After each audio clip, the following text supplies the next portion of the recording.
We're going to call this meeting to order.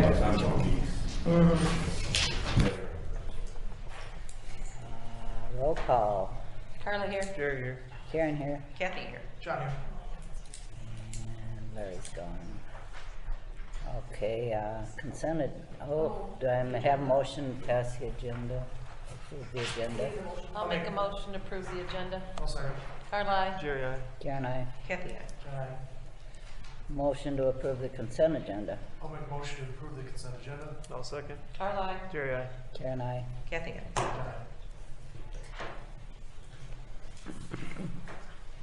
Okay, Jake Feldman, Western Dubuque Community School District. Jake Service Feldman, Tech. yep, Jake Feldman, Principal, Western Dubuque High School. Just kind of want to give you an update on a vision that I have for our students in our community. And what I'm giving you is, we started off with a vision, a mission, and a goals for our students. And I want to get you up to date. We've been working with the city of Peosta for the last 2 years now. And you guys have been fantastic partners with this. When I became the principal a year and a half ago, one of the things I felt that we were missing was going from Epworth originally, and I think we're missing how we get our students into our community and volunteer, because it's a lifelong experience for our students. So in front of you, you have exactly what we're trying to do, our strategic plan to inspire students to commit to a lifetime meaningful service within our communities. Our goals: instill empathy and compassion in our students, make a positive impact both locally and globally, promote district unity, ensure a satisfying and productive partnership with families and communities, and inspire the next generation of community leaders.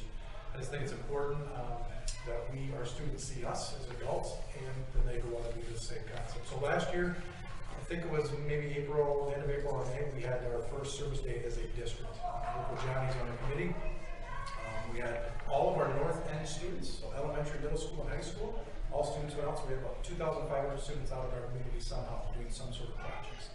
I think one of our projects we had students with, we worked on the Frisbee golf, cleaning that up. So we really have a lot of manpower, and our students just kind of got to know, they were part of something of our community outside of our classroom walls. But it is a classroom for us, so what our goal is this year, May 1st, we have the second annual. Our goal is to do this every year, and I'll get to my point here, what I'm looking for. But if you look at that other page, it talks about the roles and responsibilities of our elementary, middle schools in our communities. Really from the cities, we're looking for representatives, so we're always looking for more and more input. Provide a leader of representative city to the district committee, and then our city committee partners with our service learning class. So over the past year and a half, we've developed a service learning class for our kids to really build that leadership in getting in back to our community. So ideally what I envision here in 2 years is we have our students in that class that come to your community, work with your community, do a needs assessment, and then we help support your community. I want our students to lead that, not necessarily our teachers. So that's what I envision from doing this, and then on that Bobcat Service Day, that all happens. I don't want this to be about a day. I want this to be a long-term effect, an everyday thing going on. So some of the things that we've done, now we have at Western Dubuque High School, we have a clothing, food inside of it. We have like a pantry that we develop. So we want our kids not to make this just about a day. We want it to be more of an ongoing concept. How do we continue to have them build those leadership skills with them? So throughout this process, we put out 12 to 15 buses.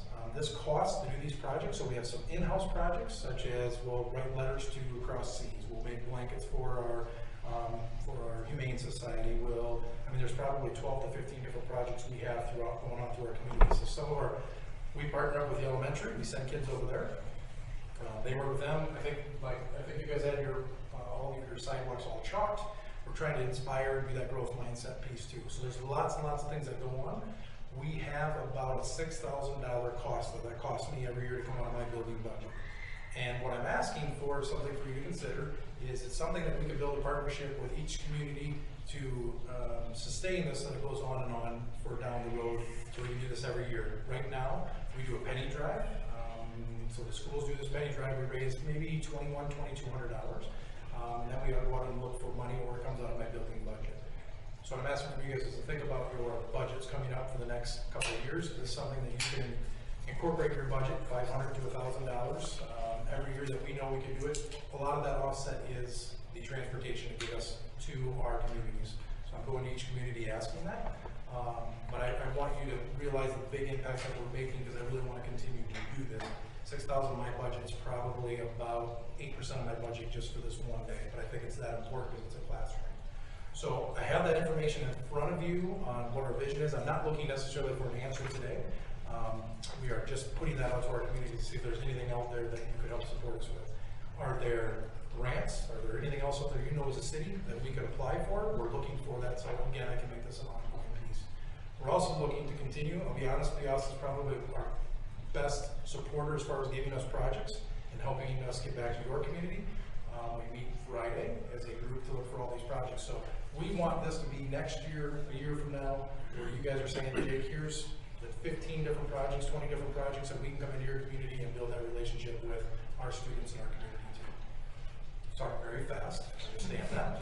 I gave you that information. Is there just original, John, did I miss anything? I think this year, some of the projects we're looking at this year is that we're gonna take some kids up to the park again and clean that up. They're gonna start a mural. I think one of the things that we wanted to touch on is something that is continuous and that kids can come back and see that, gosh, this is what it started, this is what it started like, now this is what it looks like now.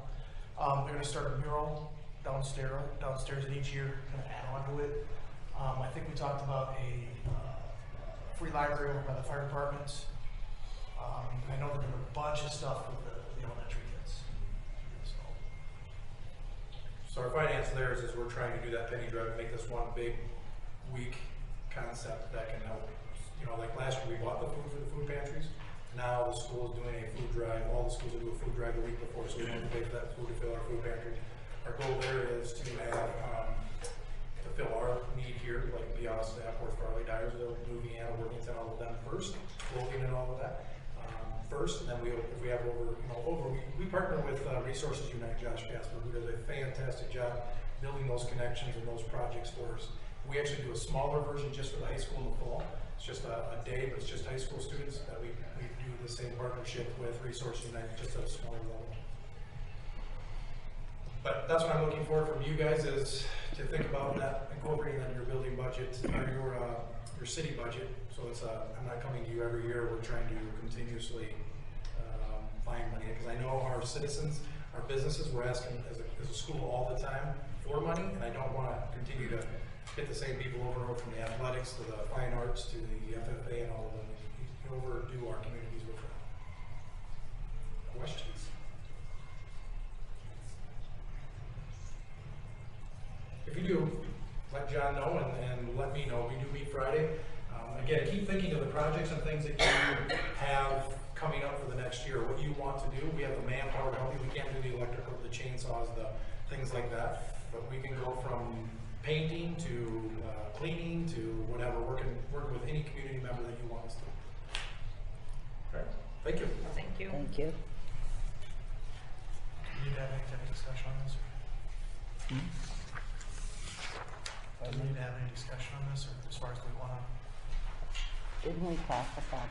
I think we I have. thought we did. We Yeah, put so some aside. I incorporated into the budget, we touched on it briefly. I mean, I've been involved in days like this in former roles, and in my experience, they're very, very successful, not only from just a work output standpoint, but even more so on a leadership and growth. And really the community members just love to see those kids out there, and eventually I'm sure you'll have community members probably wanting to join in. It's a really positive event, more so than I could have, I think, ever imagined. So I would definitely recommend the city support it. And we're able to incorporate it into the budget, and we did, so I don't dare to talk about that. But yeah, I'm certainly open to feedback, but I personally would recommend it. So you put money in budget for next year.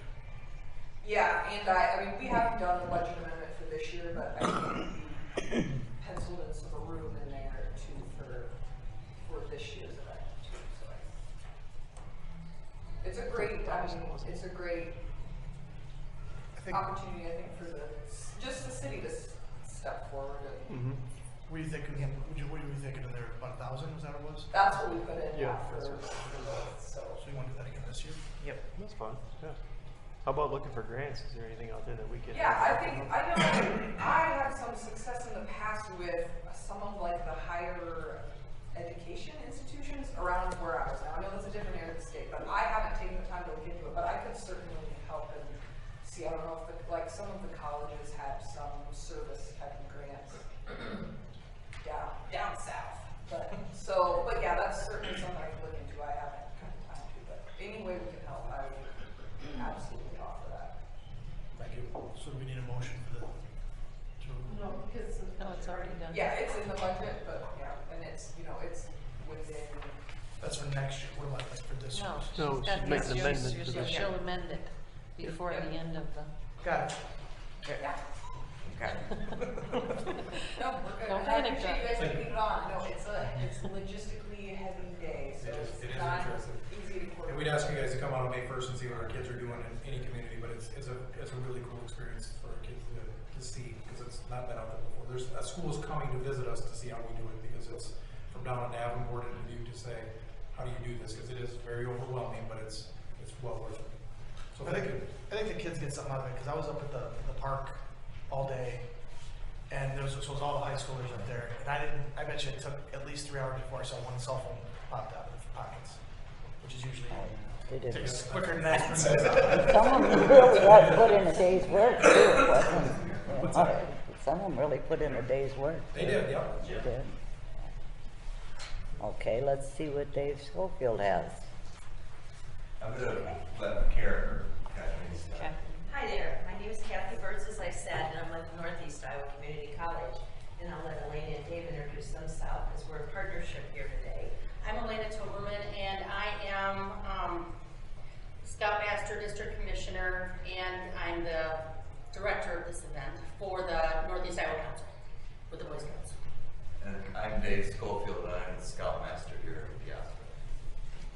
So we were approached by the Northeast Iowa Council of Boy Scouts, asking if we would be interested in hosting a camp-raw plus an education day for scouting to get involved in different careers. And the goal really is to showcase what we have in Northeast Iowa and let the scouts come in and do a variety of things.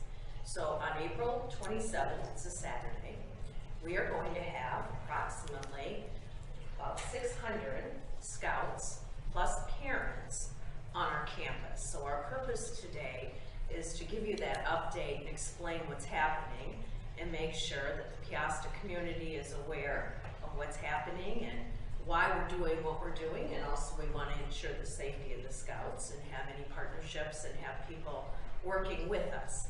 Now, Dave's troop with Manchester Troop is the host for this event. So they are really, Boy Scouts are going to be right in line with getting it set up and running a tight ship and making sure that we think of all the schematics. Scouts are going to come in Friday night. The older scouts are going to come in and probably have a flag ceremony and stay Friday and Saturday night on our grounds. So we'll have approximately maybe 367, is what Elena said, scouts and troops and tents on the NICC grounds for the weekend. Okay? In addition, on Saturday is the event where we're opening our entire campus. We're bringing all our faculty and staff in, and we're running areas that scouts have signed up for to do hands-on events. And what's neat about this, it's not only the faculty, but we're partnering with business and industry. So for example, the welding faculty member just happens to be a Boy Scout leader, but he's also going to bring other people from business and industry that want to come in for that event to help facilitate the experience for the scouts. So the scouts will rotate between different areas depending on age groups, and because they're going between buildings that day, we are wanting to block off our property from Burns Road and Denicas, our back entrance. So we'll be working with our safety people to let them know that that road will be blocked off, because we don't want the younger scouts and parents who do not camp coming in and out of different exits, potentially hitting some scouter who's running between buildings.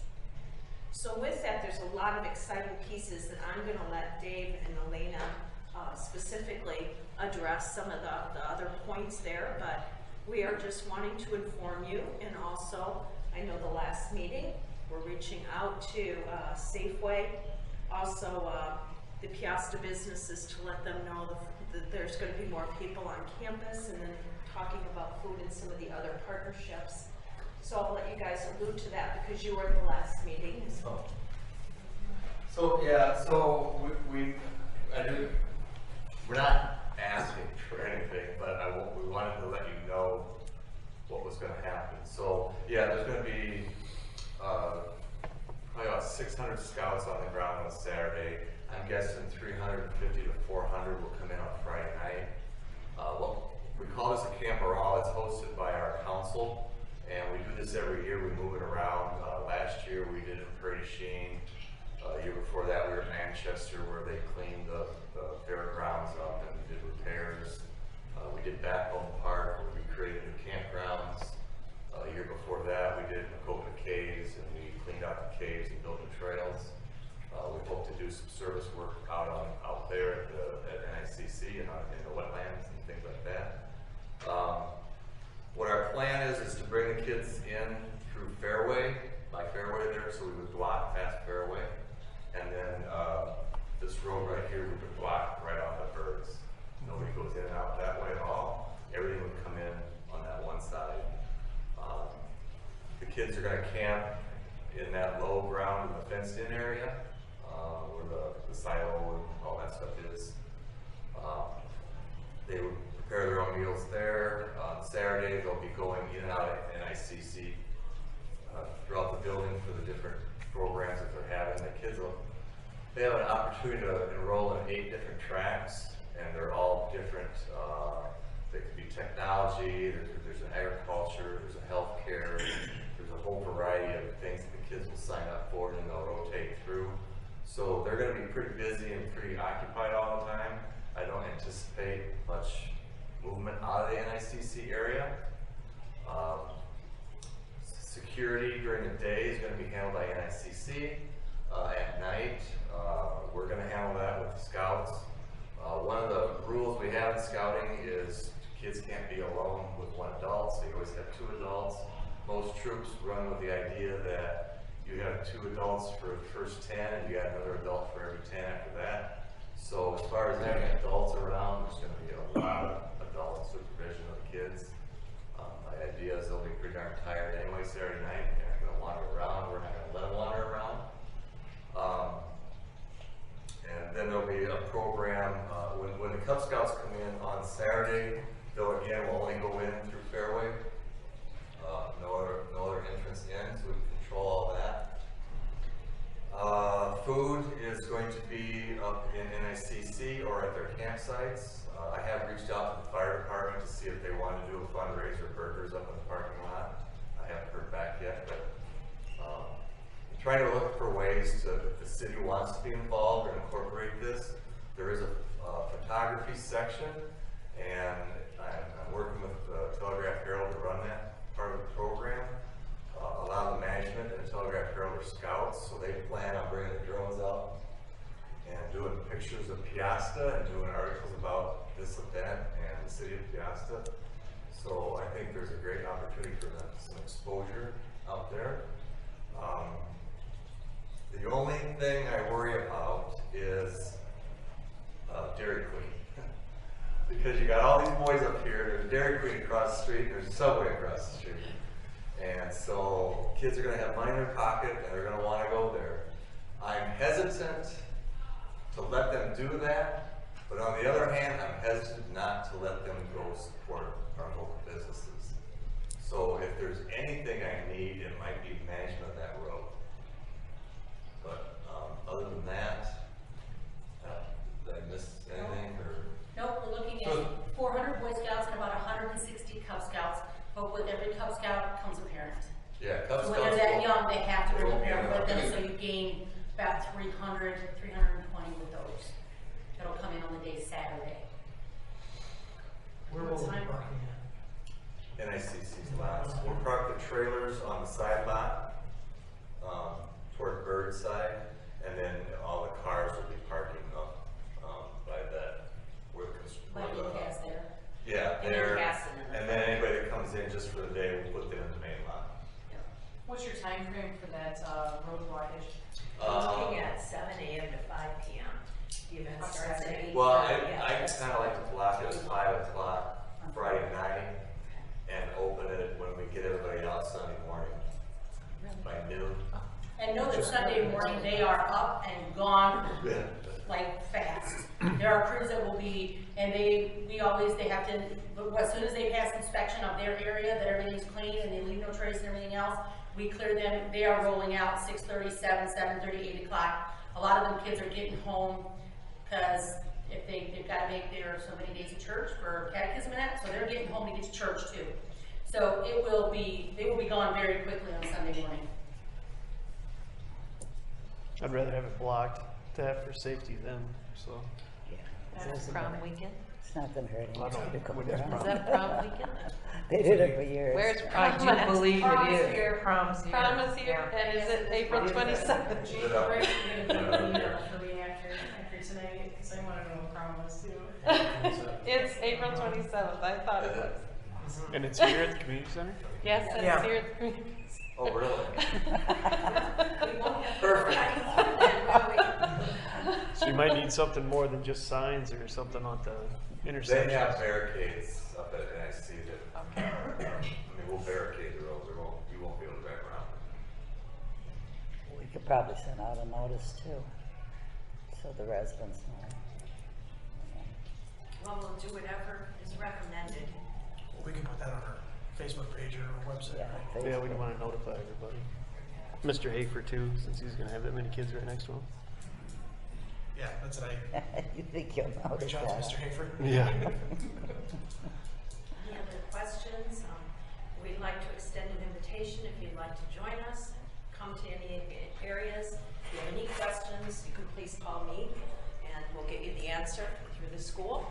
Okay, but we're delighted in this partnership, and next year they're planning to go to our North Calmar campus, and we do feel that this is really the best way to serve our young adults in the community and the partnerships with businesses.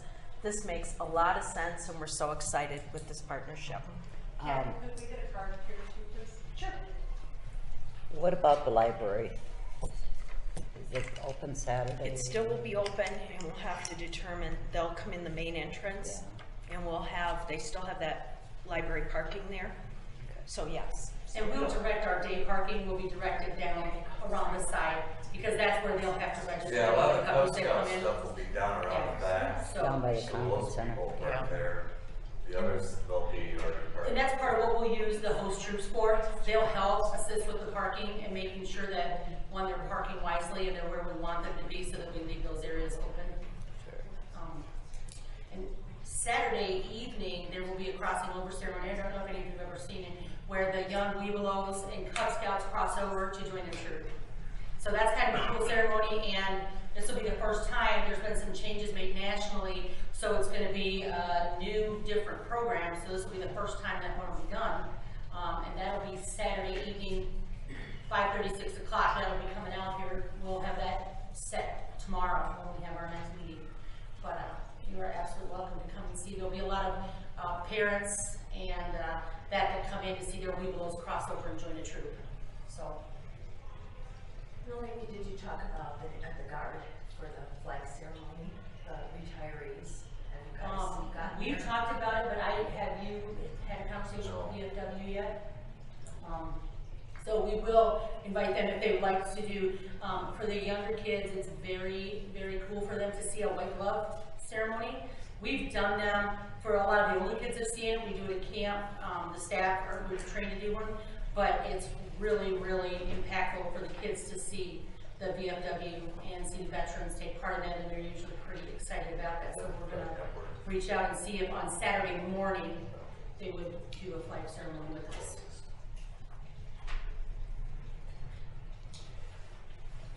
That is a lot of kids though, that's for sure. It is a lot of kids. Do you think they're gonna be going to Dairy Queen and Subway? or- I don't know. It's hard to say. Especially with prom being on the 27th. I guess Yeah. that's it. Well, we'll put out some rules. Well, we can block it. We can prevent it.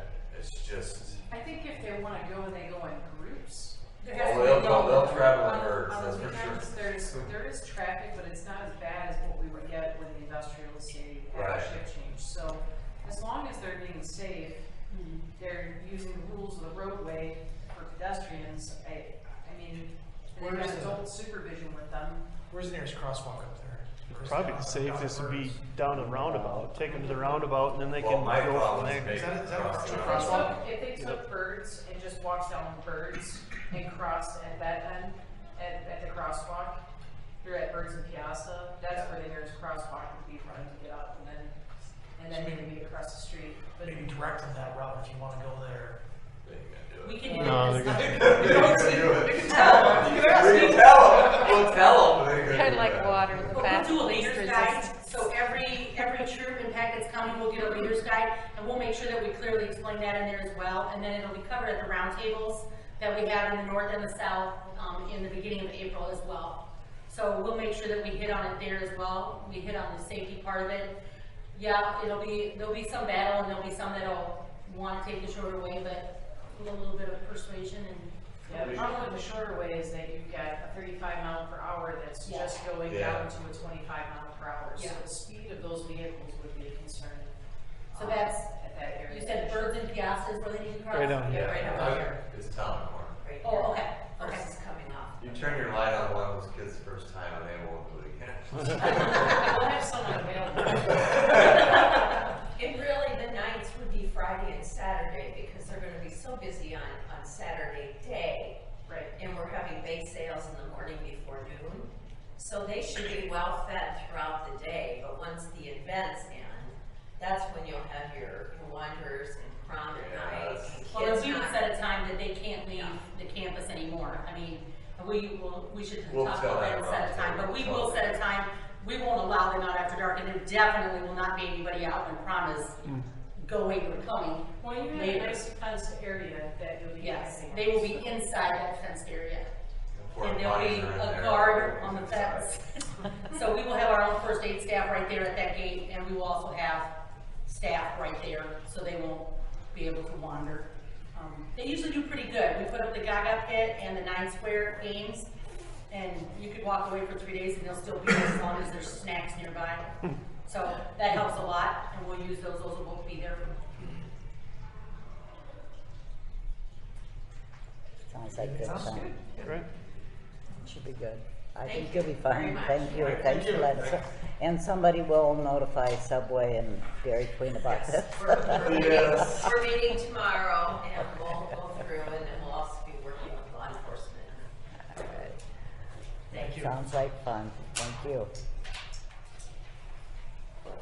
Trees for Community Spring 2019 seedling. And I giveaway. briefly mentioned this at the last meeting, so just to keep the council aware of what's going on, we were able to get a grant for this. We ordered 200 trees today. They're gonna be between 21 and 30 inches tall. Sent out an email to the residents, and we're gonna put it on the Facebook page, and there's a lot of people that have already requested them. So pickup, delivery will be the week of April 29th through May 3rd, and pickup will be here in the upper level parking lot on May 4th.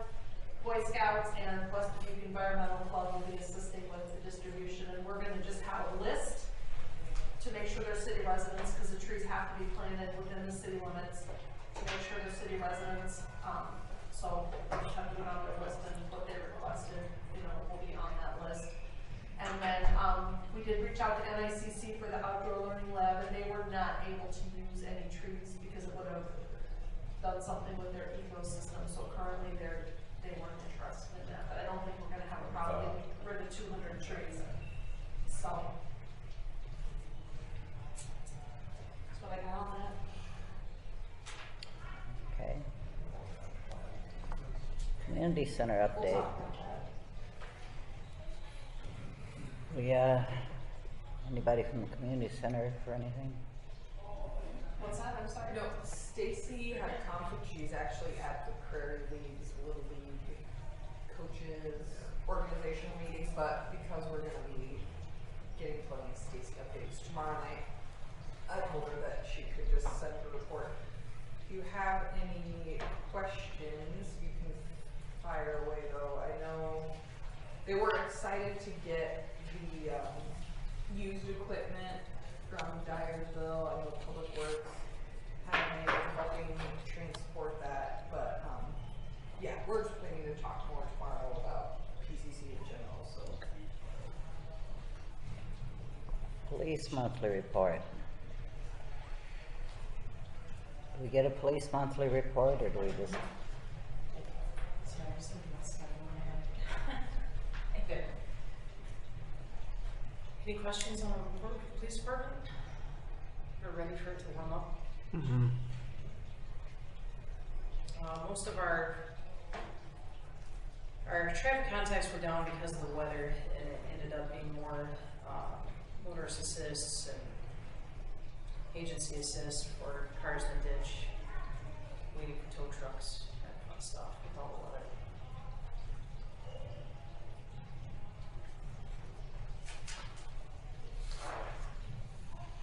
Okay. Anything else? I have nothing else for the council, if you guys have any questions. Nope. Thank you. Thank you. Public Works monthly report. Questions, concerns, complaints? It's too much snow. How's I the just wanna- meetings doing? I think you Switching up guys did a meetings. heck of a job with all the snow. You did. I just, a lot of time was put in and It's a lot of snow. So thank you. Thank you. Nowhere to go. Meters, we're probably about 60%. Going pretty easy though. Going pretty good so far, yeah. Is it pretty much a direct swap or off the other one? For the most part, yes, they have been so far. Yes. That's good. Not gonna let hopefully. As long as, you know, there's a shut off there handy and, you know, things are going pretty good.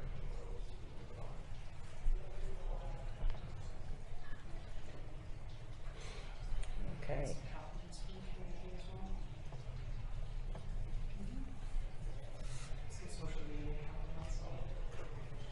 Stormwater priority. What's that? Are we done? Or I think so. we done with it? Okay. Stormwater priorities. I guess. About a year ago, we came with the third phase of the stormwater study that we were working on. And we got to a certain point, we did a presentation, and then we didn't proceed any further. We needed some feedback from the council, whether you remember that or not. Some of you may not have been on the council back then, I don't remember where we left that exactly, I don't remember that date. But to date, part of what was in the scope for that stormwater study was to talk about prioritization and capital improvement plans. We had identified in the first couple phases the different networks that we were studying, and then did the televising of those storm sewers to identify the condition of them. So then this last part is to prioritize and then assess or place a value on those projects, the cost to do them. So I don't know what you have in front of them, Whitney, did you download? Yep, they have the maps you sent me with the keys on it, but also then the spreadsheet that you sent with Yeah. the CIP prioritization. Obviously, the repair replace being the section of note that I tried to go through and make notes on the locations. Dean can probably answer more questions. But if you look at the aerial, say like for network 1, the lines are color coded, and down in the bottom left-hand corner is a rating system that we came up with to go along with the color scheme. And that matrix and the spreadsheets that Whitney talked about that were included in this, that's where we came up with the prioritization and the ranking. All those numbers and all of that stuff in that spreadsheet, we used the formula to come up with from those matrices, these rating systems and the description, and then a replacement, doing based on an industry standard, based on the condition and the size, what the replacement is. So like on that first network 1 for the structures and the pipes, there are a number of places that are orange but not red. Red is obviously immediate. It said should be replaced in the next year. But orange is within the next 5 years. So you see there's probably maybe 800 feet of storm sewer there that probably should be looked at in your 5-year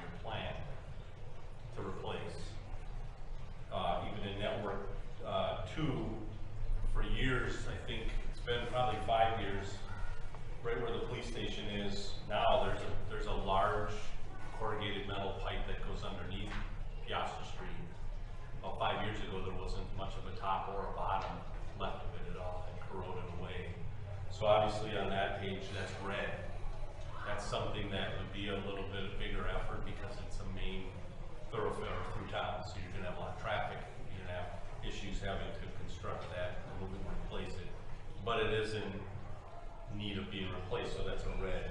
So they're not huge problems at this point. You did some of the main problems last year with Tennis Lane and the large diameter storm sewer that got replaced there. That was good. But moving forward, the next things that we have to do as part of this study, and it's in the scope, we did the prioritization, came up with the rating system and ranked them. Now we have to look at capital improvements and coming up with cost estimates for you, and that's the next part of the contract. Where we left it with you last time was we needed to have some type of feedback from the council to let us know, is there anything else that, after looking at these, that you wanted to be done? We followed the scope, but part of that in these two items under the capital improvements was to work with the city to identify any additional projects or programs for the stormwater improvements. I've not heard anything in the last 6 to 8 months from you folks since we left it. I'm assuming that where you're at is that we probably want to complete the rest of this scope to keep moving forward, and that would be to, number one, put together the capital improvement costs for each one of those and put them in a spreadsheet for you with the prioritization or the ranking system where they fall, so you can budget for those projects in the future. And then the last part of the scope of this contract we have with you is to start looking at ordinances and helping you not necessarily write them, but have input on what it is that you may need as part of these ordinances for stormwater. Right now you have none in place. You follow loosely the county's guidelines for stormwater, and so that's good. It's something, but it doesn't necessarily identify or be more specific to what Peosta's needs are. So it's very important that you develop these ordinances. Asbury has some new ones. Obviously, the county that you follow right now has some purposeful, useful ordinances that you could look at. Ultimately, your attorney is going to have to draw those up, and then you would obviously adopt those ordinances. So that's the next phase, and we're looking to do that here in the next few months to try to jumpstart this and finish it off for you. So number one, you have all the projects and the costs, and then you start developing these ordinances for stormwater moving forward.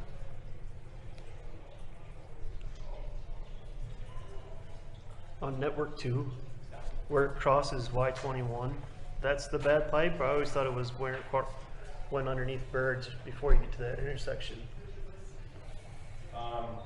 SD 95, I guess, right here. Oh, no, I don't want to talk to Siri. Right here. Yeah, I see where that is.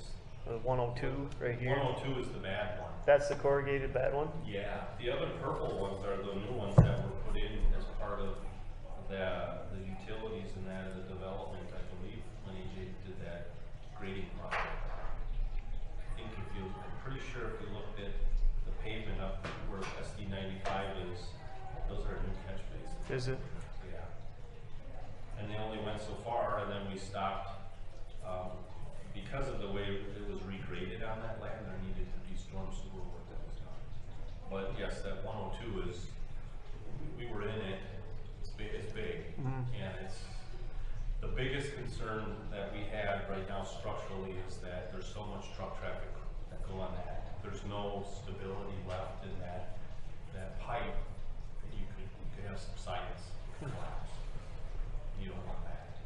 So that was one that Pat, Simon, and I talked to the mayor a few years ago and said, this one should be one that's on the list to do immediately. There were some things that held that up then because of that intersection to the north. There were some things that were going to happen, turn lane and things like that. And those probably should be studied too. We talked about those a number of years ago, that there needs to be a right turn lane off of Birds or off and that storm sewer, the big pipe underneath Peosta Street was all part of that concept, and it never got decided on. But now you're in a spot where I think if maybe Dean, when things calm down here, after winter goes away, he should inspect it, you know, just take a look at it, and see what happened to it. I actually looked at it last fall. So We got that meeting on this one. so it's not good. So were you out with Marie from our office, and you just? No, I don't have it on my stuff. So it's in a place where it's probably not real good, is it? No. Yeah, so I think at that time when we talked a number of years ago, Pat and the mayor talked about possibly just putting concrete pipe in there, making sure it's the right size, and putting concrete in there so you don't have to worry about it anymore. So I know you probably didn't budget for anything for stormwater next year, you know, so that's okay, unless it's an emergency, and I think you probably, Dean, this spring should look at it, see what condition it is in, if it got worse, and that might just be a priority project, just to do it outside of worrying about getting the study done, it might be a project to fix. So what I'll do, unless there's any concerns or comments or want other things shown on here, I think as part of the scope for that agreement, we'll just finish up what we're doing, get back to you with the list of priorities and costs, because I think that's important for your budget next year, just to have those numbers to plug in if we need to do some of this work. And the larger part of that conversation is seeing this in a long-term plan, these things that are gonna need to be done over the course of 10, 15 years, is to talk about how the city wants to financially support that. So some larger cities have stormwater utilities. I'm not sure, Jim could probably tell you who, I mean, surely Dubuque does. So they use those funds to support the projects. I mean, we can also use any other funds, but it's just something to think about. Big picture, I mean, stormwater can be sometimes fall into that kind of an unfunded mandate. You're trying to grab road money or use sewer money where it makes sense. So that's just something as we're going through all of these, to just keep in mind that stormwater doesn't have a dedicated revenue stream. It's a forgotten utility. Yeah. So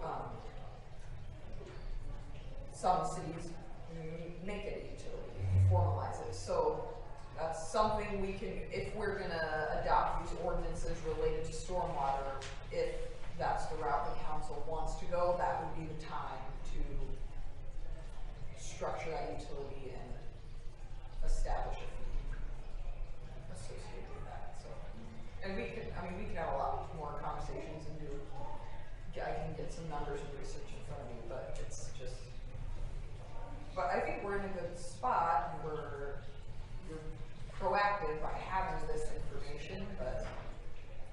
You had developers over the years that were very good stewards of the land, even though they didn't follow stormwater ordinance.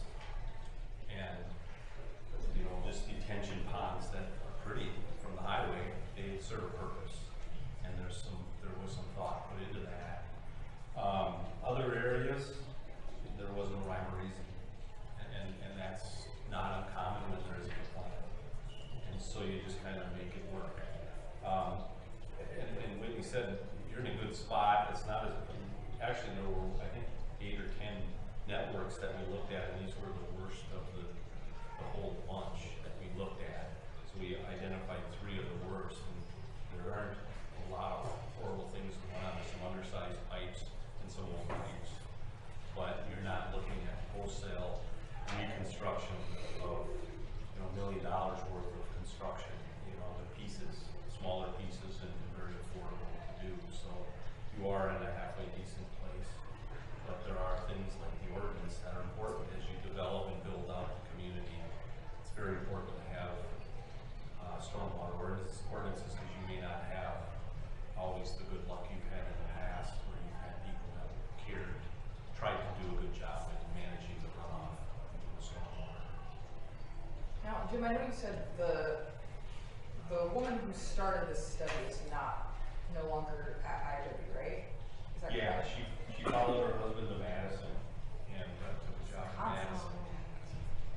Yeah, that's odd for an Iowan. Actually, both of them were from Iowa, and her husband got a job in Madison. So we lost a good engineer that was specialized in GIS and stormwater. So we do have somebody internally in our office that has a lot of experience that is good to help follow up on some of this. But the heavy lifting is pretty much over by Marie. She did all of that, put all this together. So I do have a lot to work from. We don't have a lot left. So. I just had a question on the repair and replace chart you have at the bottom. Do you have that sheet? Yeah. So those are all the trouble areas, right? And you're looking at this. This spreadsheet, yeah, this one. This is page 2. Prioritization. This is the second. Decision matrix, or is it? Yeah, that one. Prioritize. CIP data? Prioritization, yeah, the peaks, yeah. So it's the last page of that sheet there, that one. CIP tables. Yep, so those are all the problem areas, right? Listed on the left. And then the higher the score on the total, all the way to the right, is that the ones that have the larger problems? Is that the easiest way to look at that, or how do we look at this? Yeah, if you don't look at the cells going over from left to right, well, you can, but those are what that right total number is based on, and that determines the higher the number is, the more in need of replacement or repair. So like that first 102, if right? you look there at SD 379, the structural rating over on the left of the first column is 0. That means it's in bad shape. Yeah, 102 was the one we just talked about on Y21 there. So that one's 174. I think that 279 is too, isn't it? Otherwise, where is ITC? Okay, that's all I had. That's kind of how it was rated.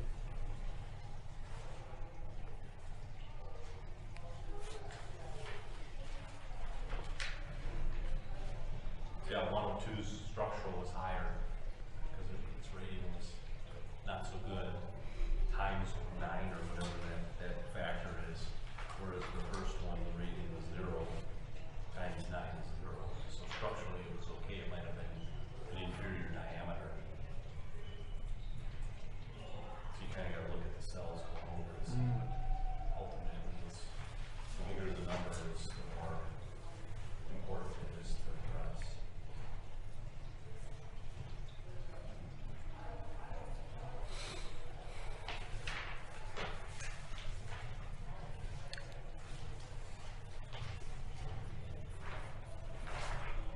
And I know this isn't on the agenda, but we've been having meetings for the treatment plant, and I didn't mark this preliminary. I'm sorry I'm out of school here as far as, but I thought maybe I wanted to do this before the meeting, but I didn't have a chance. We're moving along. We've got another month or two before we're at 60%. That's where we're at on the layout. If you want to take a look at it, if you promise not to put it out on the street. So you're in charge of recycling after the meeting. Do you want me to wait till after the meeting if you have questions? I certainly can wait.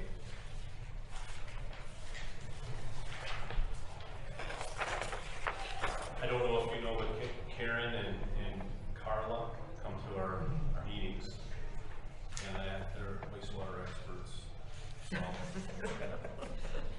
I might get them involved in the inspection and construction. No, you got it right. That's buggy. This is that corner. You're supposed to be an expert. As long as you turn the map the right way. She's on the inside, not on the outside.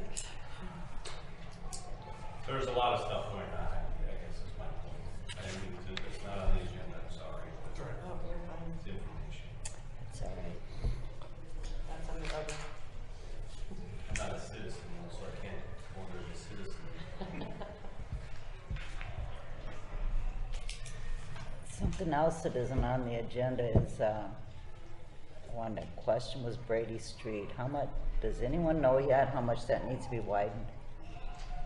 Yeah, we Or had how that much it will be? discussion a little bit. Dean said he thought it was approximately 6 feet total, so 3 on either side. Yeah. Actually, I went up and remeasured, it was 23 feet wide now, so we go 27 back to back would be 4 feet. And hopefully we can favor that all to the north, just because of the lay of the land. Yeah. Because if we push it to the south, that street to the south end, Well, the only problem you're gonna run into in the north is when you get down by Schuster's there and Schrader's, right at the bottom of the hill. You got a problem either side probably there though. But, no, it's, our only problem would be as far as easements. If our easement favors one side or the well, other, I guess is what. I was thinking there might be some complications, but the demographics has changed up there. There's not gardens, there's not small children, there's not teenagers with cars like there used to be, and a lot of them probably don't want to cut that much grass anymore anyway. Well, like I said, it'd be nice to favor it to the north because our watering lane's on the south side. You know, so we- Closest one to the road is Schuster's there, and that's an old building. Right across from Circle Drive, Schuster's. Yep. That's pretty close to the road, I think. The rest of them are, But if you take into consideration where the highlight poles are, yeah. you know, they lie within the easement, therefore I believe that would be beneficial to, favor the north. And where does Brady Street end? On the east end. Where's the east end of Brady Street, huh? The east end, I would have to say the property panel of the You own it? Kennedy property. Okay. You know, we got an easement through there, but Brady Street ends at the property. There is water main drawings, Dean, from a number of years ago, the water main in there, now that was defined for where the right of way was and stuff, and where the end of the street was. So you should be able to. Is that the looping project? Yeah. Where it ties into Peosta, yeah. We do have that. So Yeah. I know, Yeah, I just, Because the Kennedy property is that. that's new That's owner the now, I city, think. or Well, yeah. does Marty still own some up there, or? Yes. Okay. Already owns some, and then the new owners, and then Greg Roush bought some. Greg Roush tried to buy the rest from Marty Kennedy to the north of where his apartments are. I don't think Marty wanted to sell it yet. Because that would, yeah. Okay.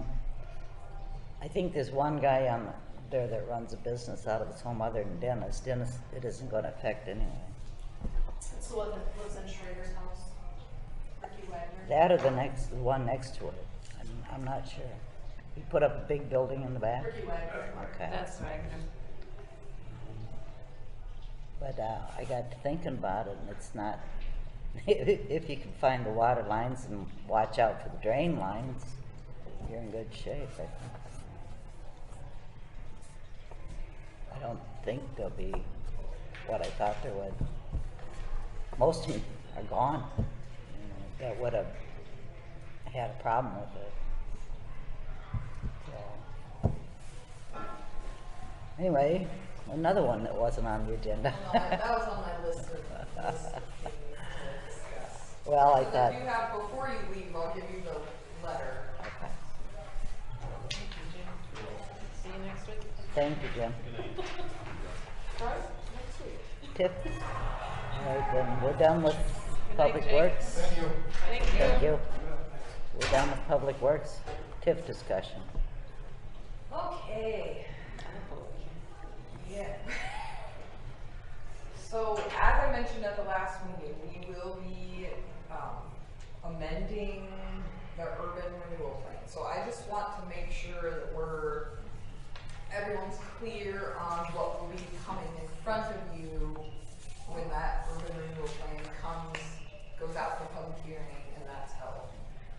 So, start with easy. Industrial Drive. See there we have the Horsfield costs. We just got that IAW engagement agreement hammered out at the last meeting.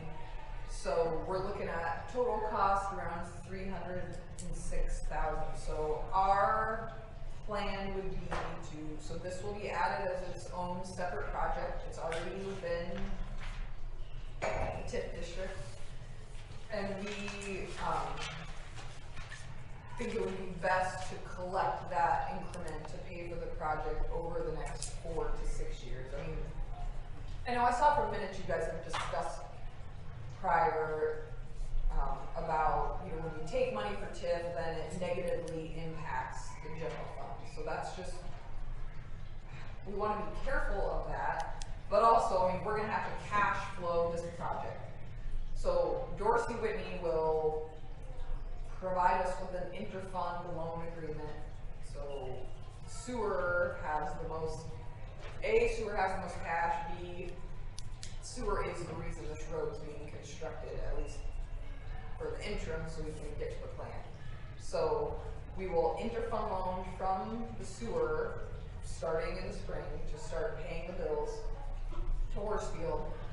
Meanwhile, we'll get the urban renewal plan updated, so then we will start collecting a year from July. That increment will start coming in, and then we'll repay that amount back into the sewer fund that we use to cash flow the project. Is that simple enough? Does that make, I mean, it's fairly straightforward. So, and we can decide how quickly we want to bring that back. That decision doesn't necessarily have to be made right now, and that can depend. I mean, we just, like I said, want to keep an eye on the general fund. We don't want to deplete that, but so we'll try to balance some of the other growth and see how it works. So we really just have to, at this point, we'll have to stipulate the not to exceed figure, and that's it, right? Okay, so are there any questions about that? I mean, I imagine they'll probably get started on that shortly, right? Oh, I have some snow now. Well, yeah, I mean, I'm sure, you know, the first day April is going to be, you know, it's going to be itchy cold, but, you know, weather conditions are going to have to be in their favor with the amount of dirt that has to be moved. Yeah. I am going to try to get a face-to-face with Horsfield. Just, I mean, I haven't met anyone in their shop. I'd love for this project to go really smoothly. Tennis Lane didn't end on the greatest note, so I'm going to try to stop in sometime and just introduce myself and hopefully we can just sail through. But so I'm looking forward at least to putting some faces with some names there. Now, East Industrial Park. I mean, I know the council approved the document and the outline that I had in front of you. That was in November. But now this section just really outlines how we're going to formalize it. Now, John recommended, there's really sort of 3 numbers here. There's the reimbursement for the materials for the water loop that were put in, that $93,000. There's the 3-year rebate agreement for the developer, and then there's what's estimated to be $125,000 for Cox Springs Road reconstruction. So the attorney suggested that we put those, just group those 3 things into 2 projects. So it'll be the rebate and the reimbursement will be 1 project, and then the Cox Springs Road will be another project. So this will also be, we'll have to interfund loan this as well. The only nicer thing about the Penske increment is that we haven't collected any of that yet, so it hasn't hit our general fund. So it's new money. So while we won't see the revenues will come straight in to fulfill this interfund loan, but we won't see a takeaway from the general fund in terms of that property. Does that make any sense at all? Sometimes I'm hearing myself talking and it's sounding kind of confusing, but I mean, the new development, at least when we have the TIF, when it's starting new, We aren't collecting any general fund money on it currently, so. Yes. Whereas in industrial, those TIF dollars we are collecting general fund money, but So still, at least the benefits of these, both of these, well, all three of these projects will be much shorter, you know, like the Fairway project, you know, that's a 20-year. Some of the other ones are longer projects. So these three will be shorter. And we can get them handled more quickly. Then, the one I think I need most guidance from you on is Dollar General. But before we move on, are there any questions on that?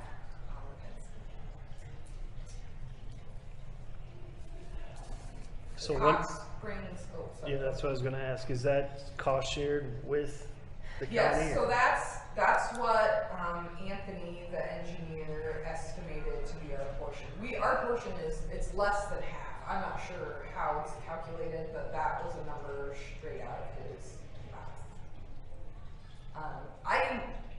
I knew when we first talked about it, and several of you asked, Carla, is that include the road? I'm like, talking about road. And then Anthony grabbed me in a meeting, he's like, hey, so we're gonna talk about this project, so I got quickly brought up to speed, but they're still not sure. I mean, right now, tentatively, they'd like to, they're thinking, I mean, not this construction season, but next. So it's a little bit difficult because we just have to be prepared to, because they're gonna do the project, we're pretty much just gonna write a check. So it's a little, I'm not saying comfortable, it's just different because we are gonna be in a little more reactionary position, but I guess it'll happen when it's gonna happen.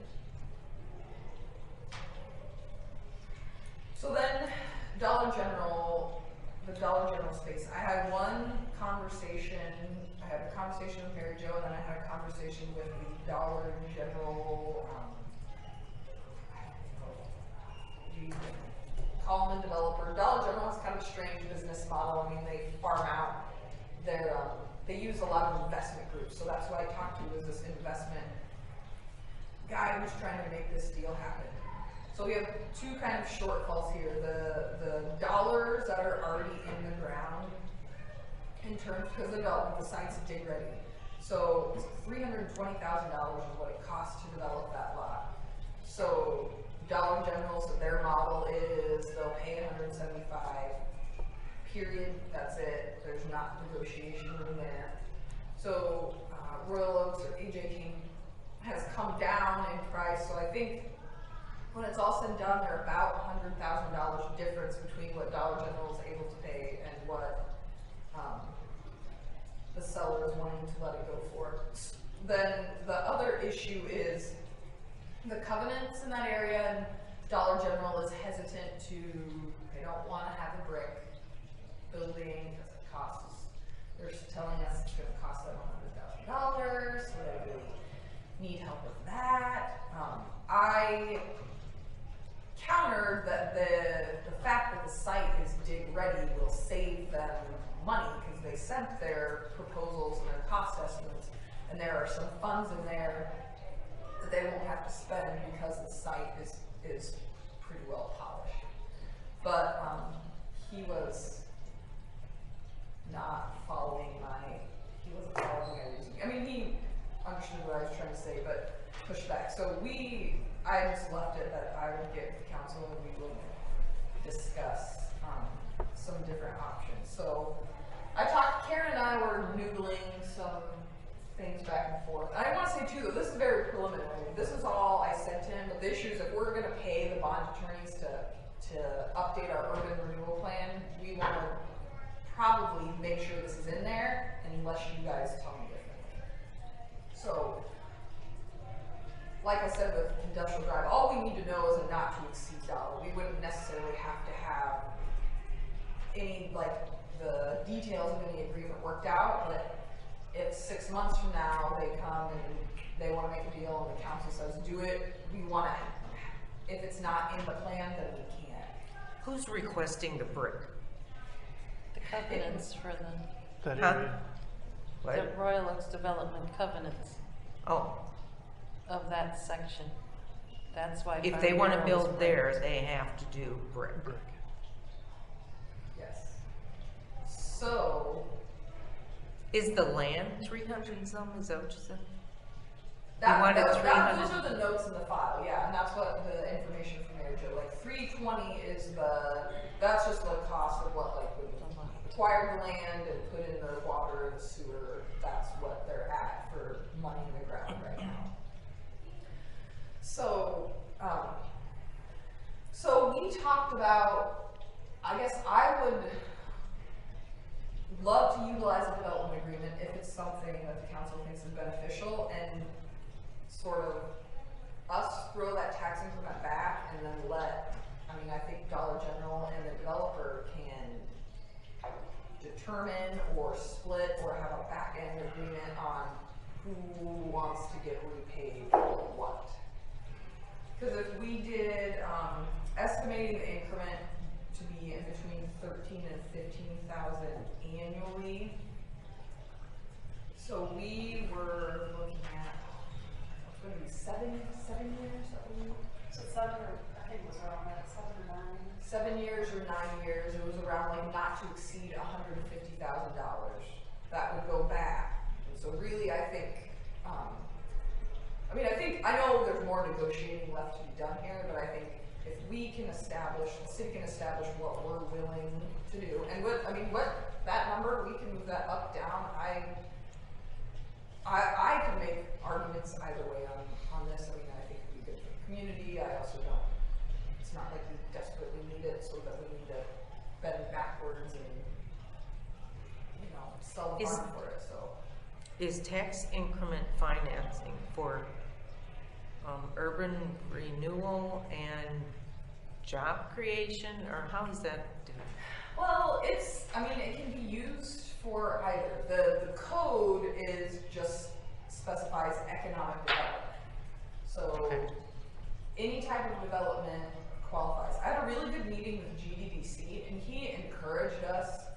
Rick encouraged us to formalize some of our TIF requirements, which I know we've talked about, and I sent you guys some sample plans, because that's how other larger cities work. Is they know if you're going to add 10 jobs and $1 million of value, we're authorized to offer you 75% rebate for 10 years, or you can all those numbers to be adjusted as the council's desire. So that allows a group like GDBC to be really aggressive, because they already know what the council's going to approve, and so they can go. Right.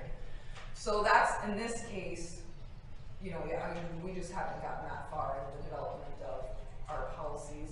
I haven't got that far in past that one conversation with Dollar General. So it's completely up to you guys. What we need to know at this point is if we want to move forward, adding that area, because this area will have to be actually an amendment to the map. It is not currently in the district. So, not a big deal. We just want, if we're gonna have Dorsey Whitney assist, we want to make sure that it's in. And I would imagine at some point something's going to develop on that piece of ground. So. Yeah, the problem is you have to just be so specific. Right. So, if you say Dollar General or something like that, and it doesn't go through, then you still have to amend again. The project, but we could leave the area. Right, the area would be okay. So would it be good for us to put the lower section in TIF too, if anything ever happened down there, or not? You're kind of limited on your time. Oh, okay, yeah. So I would say no. Yeah. Because when we did the fairway, we did the lower section, because that's when they were talking about the hardware store. Well, that's sitting there, it's in that urban renewal area, and on the map that nothing is transpired. Clock is ticking on it, so. Can it be renewed, or no? After the 20, But if let's say something gets built in there at the 19, right, That's it's only fine. got 1 year? No, because you just have to incur debt within that time. I believe it can go past it as long as you're, Okay, Unless it's already. as long as it's in that window. I think it'd be good to have that area TIF, whether whether we not have it. I don't know what you guys want to do there though. You have 12-year 85% not to exceed 150 max here. Oh, yeah. Yeah, I mean, that was just, I wanna, we were just kind of slinging numbers around, trying to think of, what do we got? Think of a starting place, but. So you're saying 150 over the 12 years? Yes.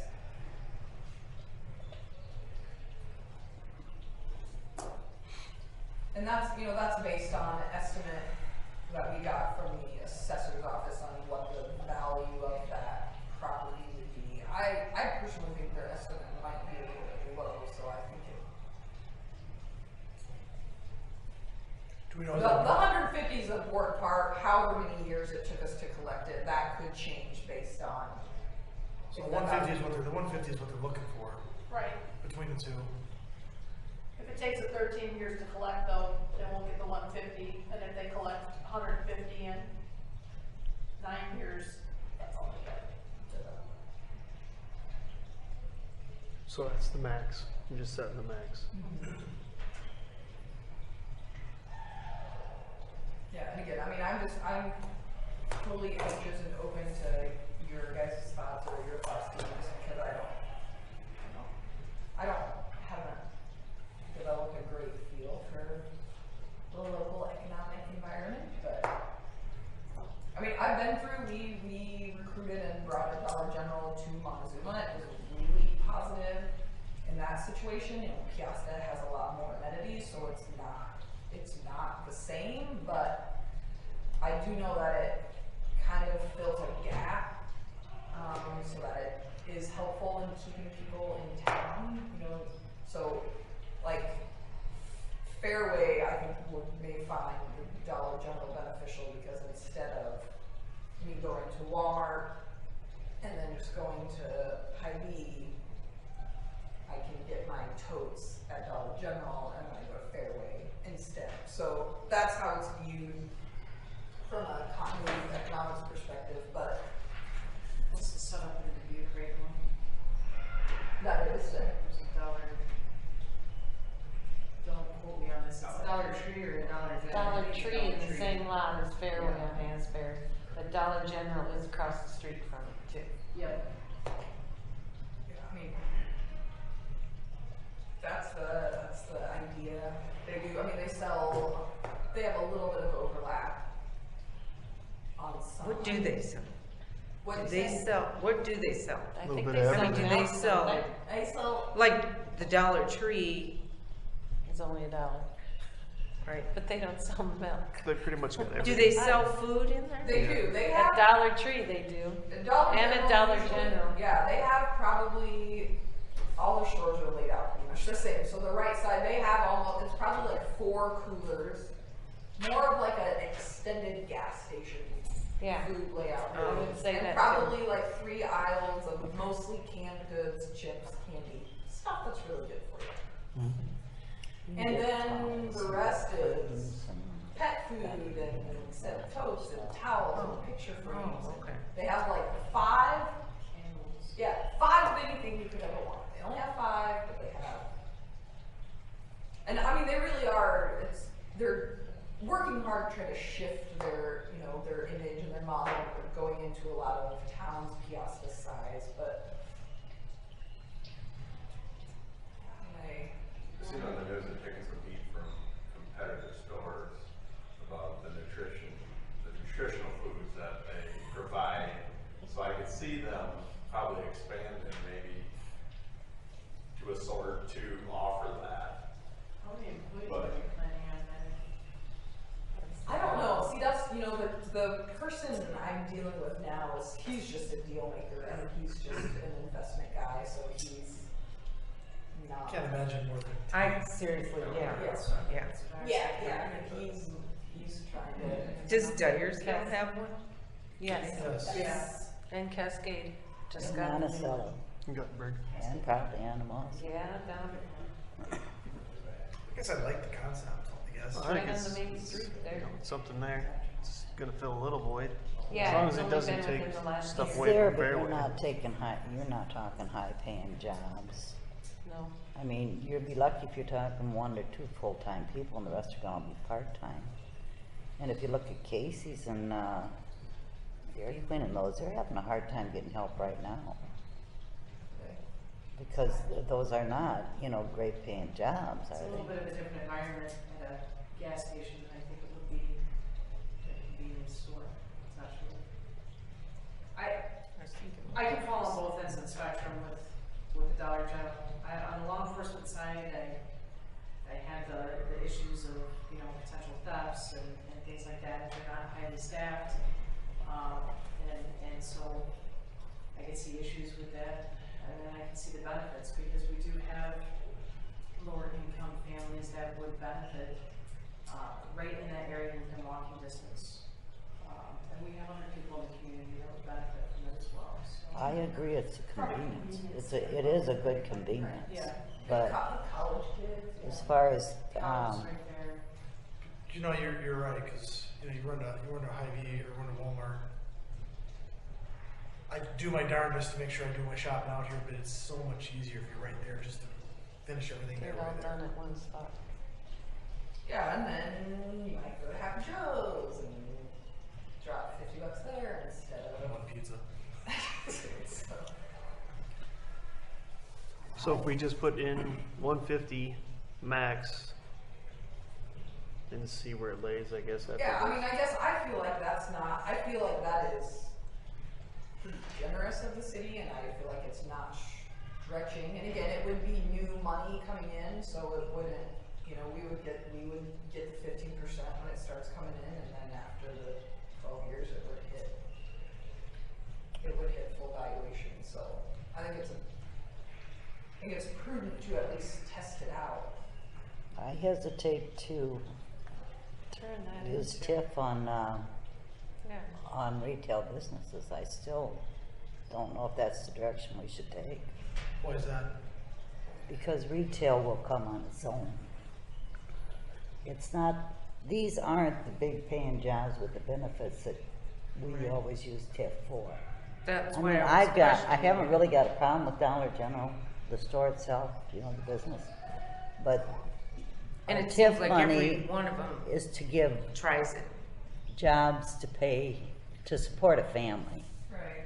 to, have them move into town, to have them afford things, and to give them benefits. And retail just can't afford to do that. And that's why the TIF money never used to go to the retail. I mean, there's nothing at all wrong with retail. I'm not saying that, but they can't afford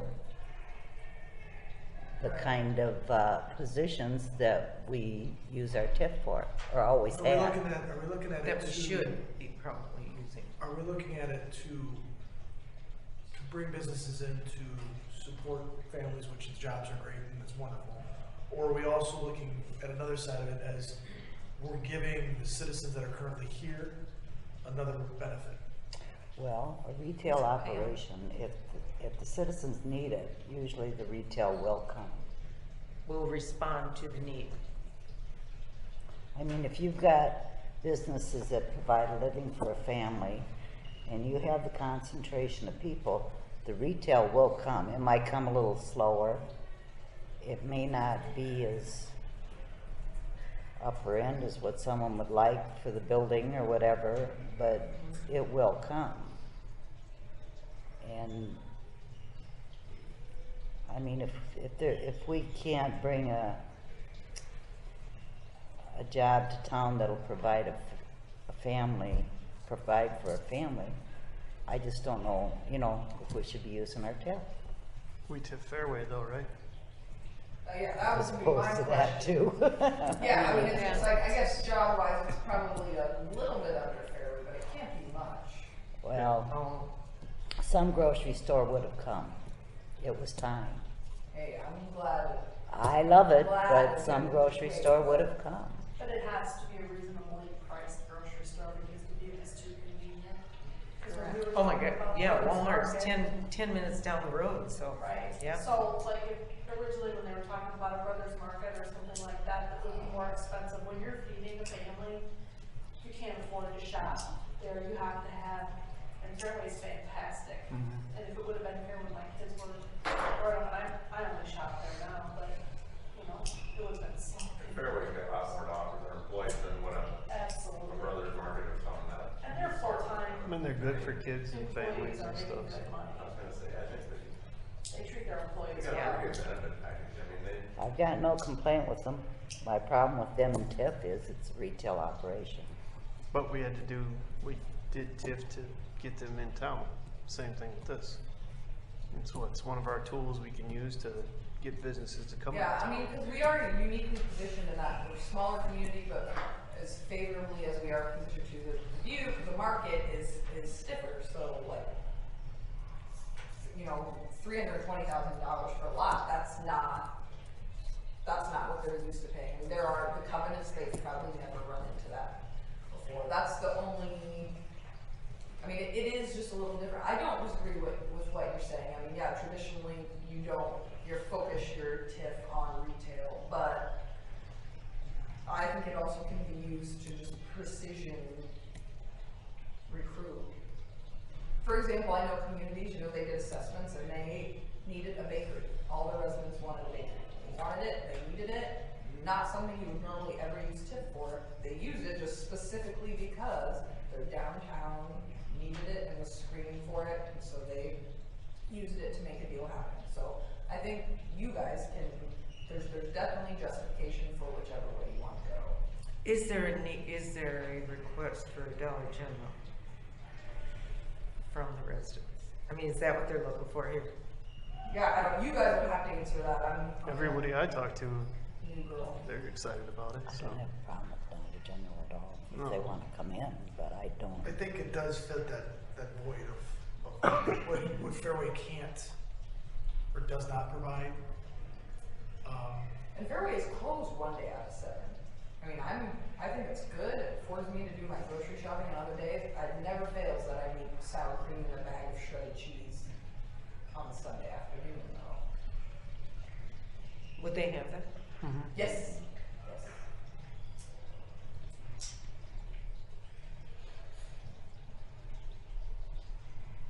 So at this point though, you're just asking to put 150 in for TIF. Yeah, that's true. I mean, we can put it in there and you can never use it. You don't have to sign the agreement. I want to make sure we make good use of this. I mean, we could put 150 in there and one or the other might not like it or whatever and just walk Yeah, away from it either just way. like the hardware store. I mean, it could never happen in that. So, Well, basically, all we'd be doing now would be doing that, or adding it to the urban renewal plan, and then it would be asking what the maximum Right. is, and then you put those dollars in, Dollar General may say it's not enough, and then it doesn't go any further. Yeah, I just wanted to make sure I didn't, if all 6 of you, you know, screamed and told me I was crazy, then I wouldn't even bother putting it in, but I also don't want to get caught unprepared if somehow somebody wants to come and make a deal.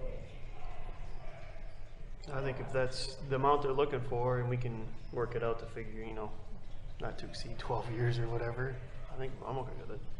Yeah, because I mean, so it's 8 years less than, 8 years and a significant chunk of change less than a Fairway deal, so you are not sticking in that way out there,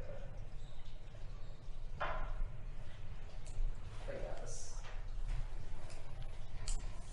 Okay. We done with that? So they have to shop. I mean, is that, so I guess we'll bring that, we just had a call with John, so he knows after this meeting, I was gonna prepare to have the worksheets started, and so then we'll just get the plan for you guys to look at. Probably at the next meeting.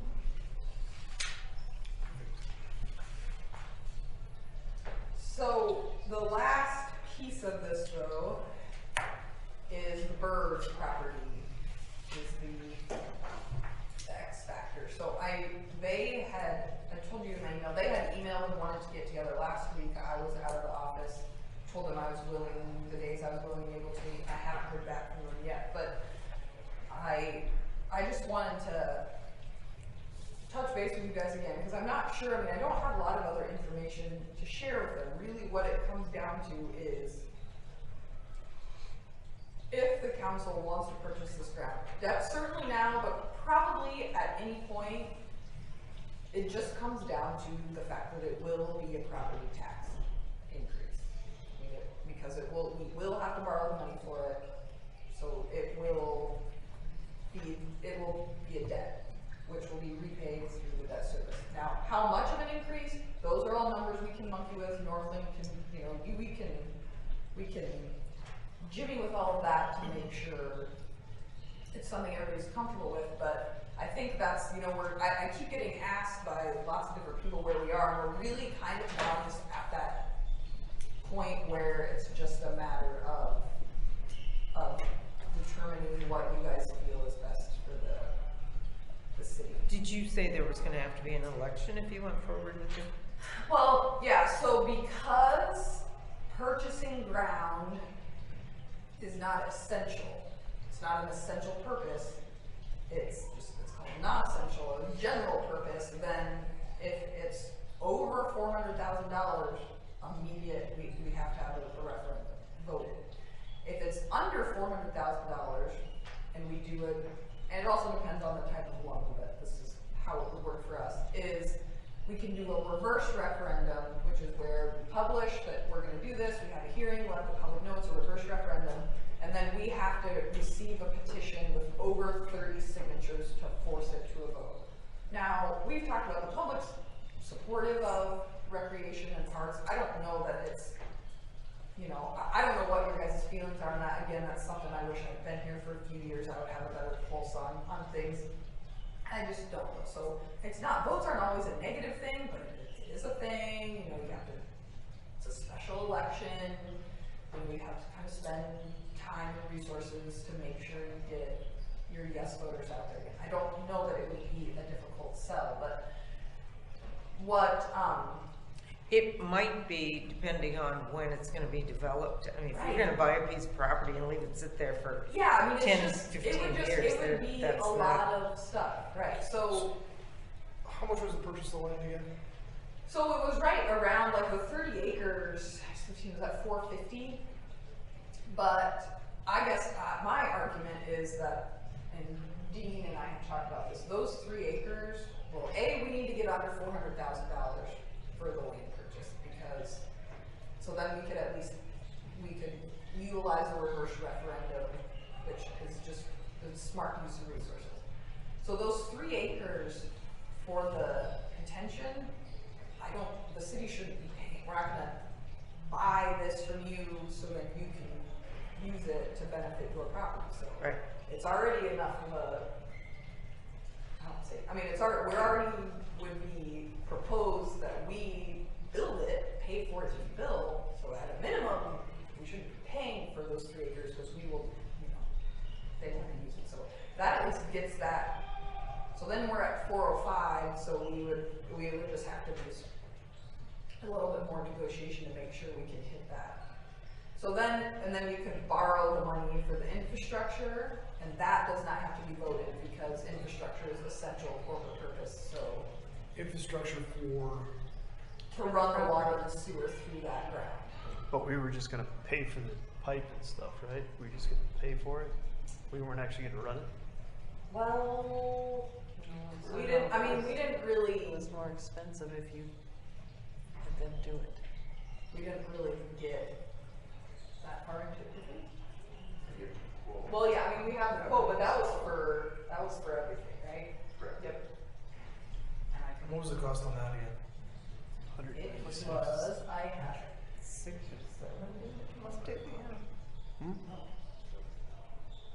6 or 700,000. I mean, the detention was the most expensive. I don't know, I heard a half a dozen different. I have it on my computer. Depends on who you talk to that day. Yep, materials was about 45,000, labor 75,000.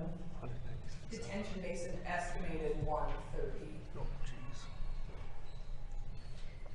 And that was just IAW just spitting me a number, so I couldn't tell you if that's. So 260 total inputs, small contingency, 250, 260, so. You're up to 700. Between Yeah, the two. yeah, you're talking about 700,000. Yeah, that's what we got. Yep, Between the two, yep. yep. So, And that's just get the land, basically. right. And then you gotta spend probably that much, if not more, to do what you wanna do on it with Oh, it's gonna be ball all fields of and that, soccer. right? Twice as soccer. much. Plus the fact that we wanted Bird's Road access.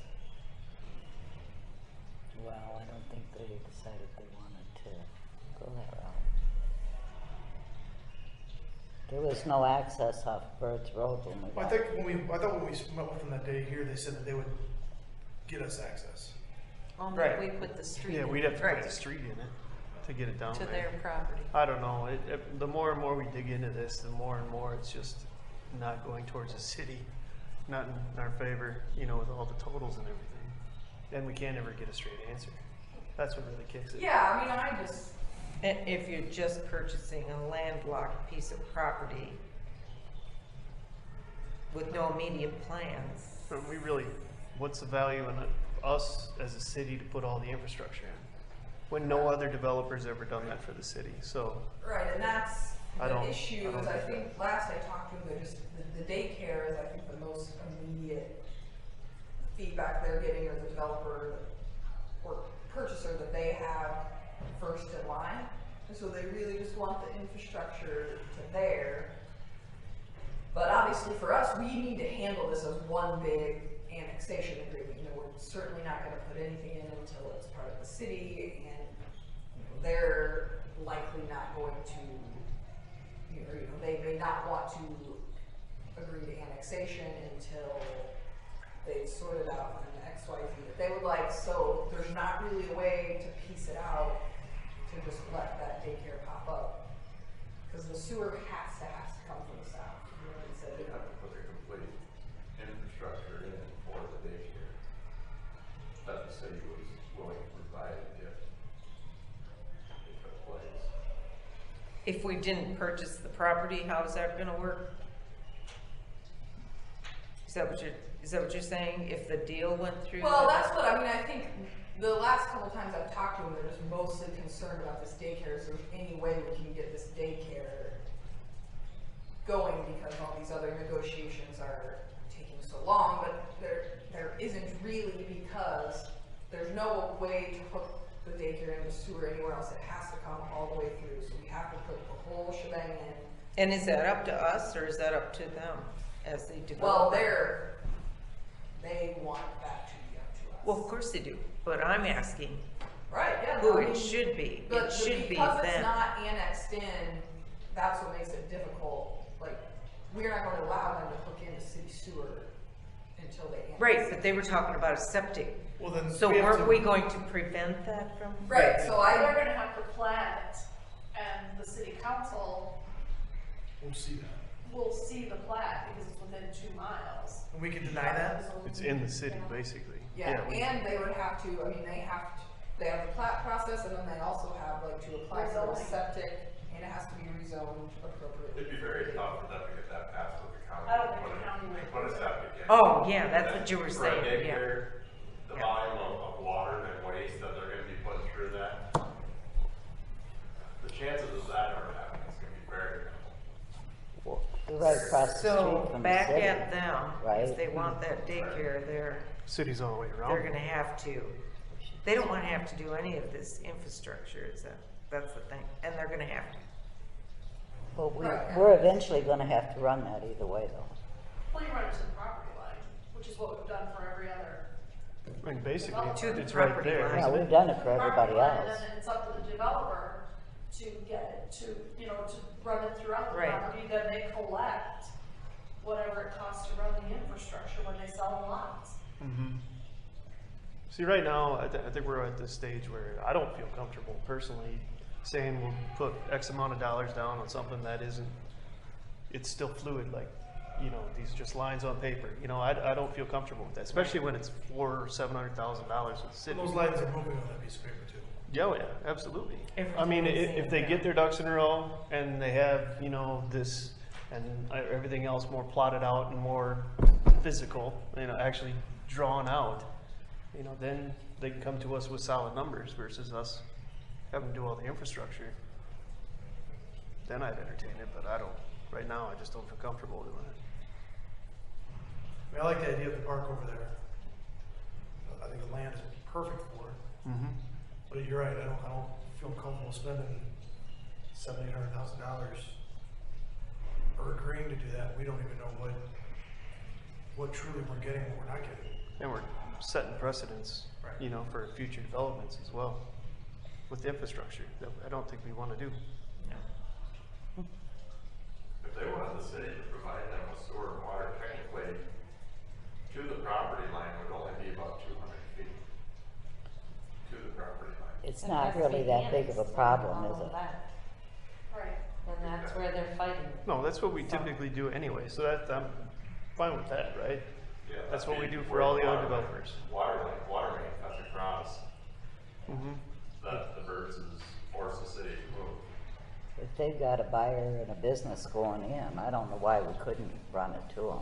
I don't see where the rest of it should actually hold it up. If they'll annex in, right, though. But Well, it's not yeah. annexed. Yeah. But we're not All of running, it. we're running it to the property line, not all the way up to there. But they'll annex that property, won't they? I'm sure Not they just will. that, they're talking about the The whole whole thing, thing, the whole piece. whole thing. So you wanna hold them, if you run it to them, they annex the whole thing, is that? Well, I what mean, it- that's city, we don't, I mean, we're gonna. It's their property, we're just running it to the We property line. can't, I don't know where they wanna put that daycare, but I'm sure it's along Cox Springs Road. It was on Birds, I thought, by But columns. there's gonna have to be property annexed, because otherwise you're gonna be sitting there like an island. Mm-hmm. It's already kind of an island, just sitting there by It is, itself, if you look at yes. the map. Yeah, and that, I mean, so that brings up the fact that this is, I mean, at some point, the Peosta City Council, whether it's you guys or 5 other people, I mean, it's obviously gonna somehow be integrated into the city. So there is a way, I mean, I think there's a good plan here somewhere, I don't think it's When was the last time we've made contact with them? presented yet. I met with Gary and his engineer after the last time we met, but that was around Christmas, and when they sent me that email, and I responded 2 weeks ago, that was the last I heard from them, so. So do we wanna ask them if do we wanna reach out to them and ask them, have they finalized any plans, give us a bone. They didn't even wanna give you an appraisal. Right, no, I mean, we still don't have it. Give us a bone to work with here. Well, it's been- Yeah, because I think that'll be important, because obviously, you're gonna pass a property tax increase, that's something that you're gonna have to justify. Mm-hmm. Yeah, the thing isn't necessarily their plans. The thing is that we don't have a plan. Correct. I mean, we don't have any big development plan for this that we can push or that we can get grants no, for or go that's looking for. right, So that- really, it's as much our not being ready as theirs. No, absolutely, and that's where I think, like Jerry said. It just may not be the That time. little feeling of discomfort just because it's not, like this could be if a piece of it was developed really well, it's a great TIF project that the TIF from the business district could help build the park and would be a good, but yeah, we're just not, we're not. I mean, we're interested, don't get me wrong, we're Yeah. interested in land, but between them and us, I don't think there's no, We're not there yet. It's a lot of money with no plan. yeah, So, and I yeah. personally don't wanna pay taxes on something that I don't know if the heck's going on. Yeah. so. Right. Okay, well, yeah, I'll let them know, keep the conversation going, But we might as well let them run that, or we might as well run that line. Not until they annex. No, there's. They have there's to more annex. They're gonna have to conversation. annex, they'll annex They that never property at said about- least. No, they said they would not. They would have to annex that property. They said they wouldn't if We we want the whole- didn't. we We want the piece. whole We want the whole thing, piece. yeah, not just one little piece. they'd have to annex the whole thing. Mhm. And that would also involve the storage units, that Always. little Yep. substation there, and The probably. Coconut Valley, you gonna get them to annex? Oh. Yeah, That's theirs, that's not we could Bird's. make that work. Well, I'm sure it's, they I would. think if it's in the city, And it's the it would be city. an 80-20. If it would be an involuntary, you know, part of it would be involuntary, because birds would have more than 80% of the property. Well, I thought we were avoiding an island because on 3 sides, 2 sides, it's already annexed, isn't it? Yes. But we would have to include Deb's property with the storage units and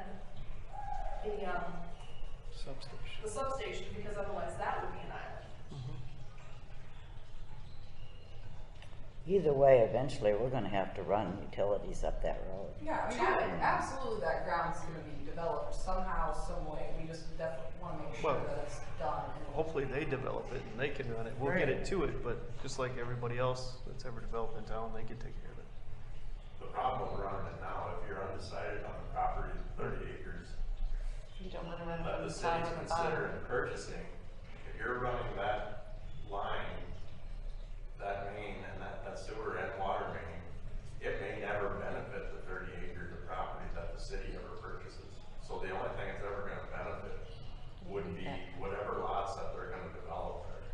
And if they only develop 1 lot for that daycare in the next 5 years, it's gonna be hard to Recoup that retain money. that revenue of the cost of infrastructure. It'd be I nice to see have what you're saying, a but full we're still map. getting a business. Yeah, and I know, I mean, daycare is really needed, but they, I mean, if they would be willing to move forward with the annexation, that would open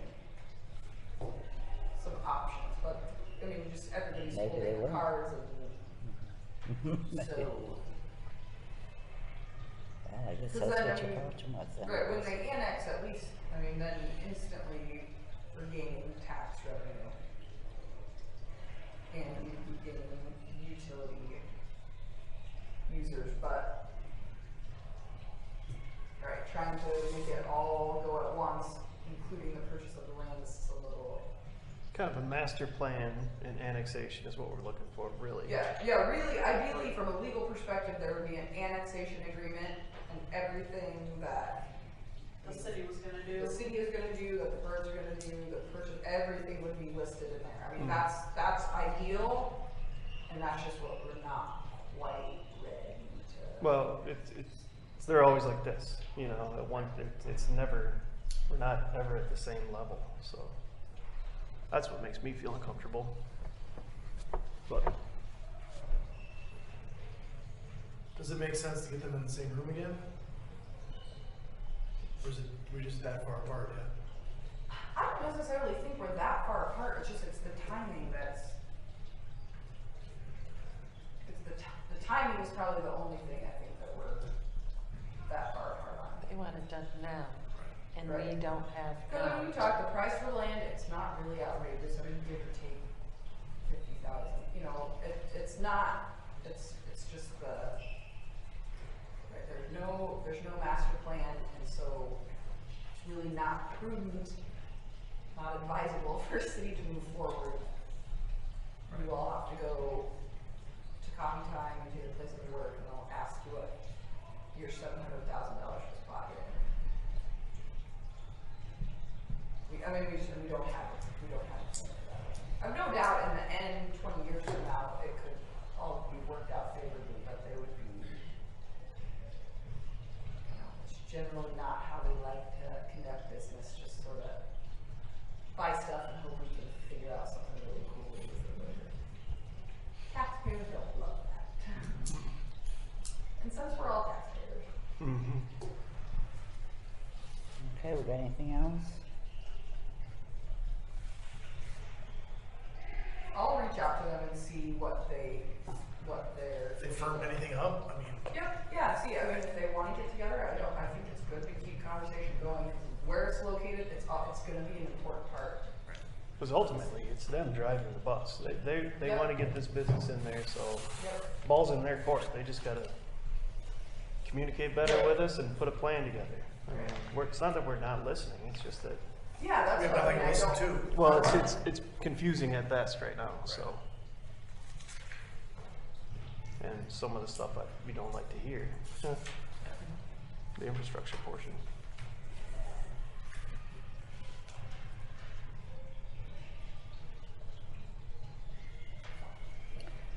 Okay, is there any citizen comment?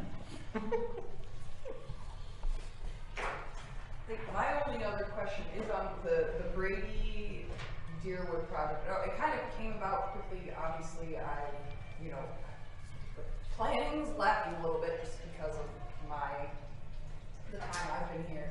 But are we all on the same page in terms of moving forward with that project? Well, they're two different streets, so how do they become one project? To get it together, get it better. Save money, yeah. And Deerwood what we Street is have- such a small portion. Deerwood Okay. Street only amounts to 400 feet, Deerwood Street is on both sides of but we're only, Peosta It was Street? Willis's Wow. side, The west side. Willis's side, Because the other side was Deerwood too. yeah, in front of Joe. correct, but this portion is Bruce is only right. 400 feet from the intersection of Peosta To Street. Lilac. To Lilac 400 Vine. feet west. Is it gonna improve visibility? You may have to stop up and pay a visit to trackside to improve visibility. Not me. It's bad. So we're talking curb and gutter on both and grading on both, widening and, Are you opening up that entrance to that street? It'd be a wider street, right now I think it's a 20-foot wide street, and we were gonna go to 27 back to back. They moved a pole out of there? I already talked to the line about that. And And they then said the that tree. they had to do it to work with. So that'll help out a little bit to the one side, but it's still the parked That's not car the or whatever, problem. It's the other side. pickup truck or whatever else is there. Right, yeah, that's a conversation that has to be, I mean, I don't know why they insist on parking there. Is it just because we don't want them to? I don't get it. It's a legal It's parking their space. problem. It's not a solid structure, so if it was a solid structure, that would become a zoning issue. Because of these, the setbacks. Right. But being a parking space that was paved, I don't have any, it's a private lot, I have no legal authority to say, you need to move that vehicle. As a favor from you guys, if you guys talk to the owners and say, hey, we've had people come up to us and complain, that's on you guys to work with a business owner in town to make that happen, but, as far as the legal aspects of it, I don't have ground to stand on. Let's put it this way, if they themselves didn't park there, somebody else would. I mean, it could be I don't painted, know. it could be painted and striped, no parking. Yeah. is what they Yeah. did. But that's So, something yeah, we I don't- don't take up It'd with be them. up to them to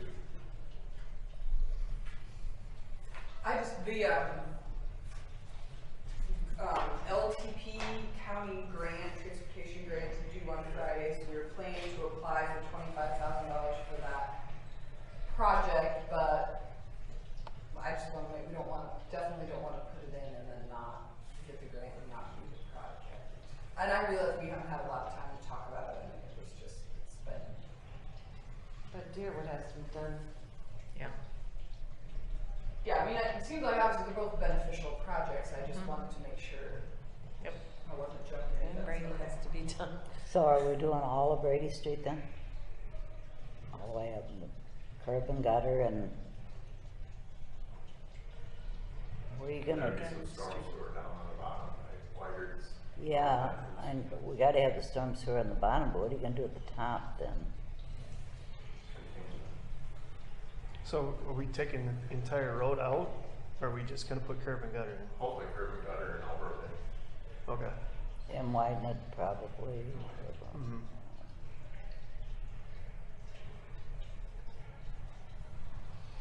They didn't do any storm water study up there.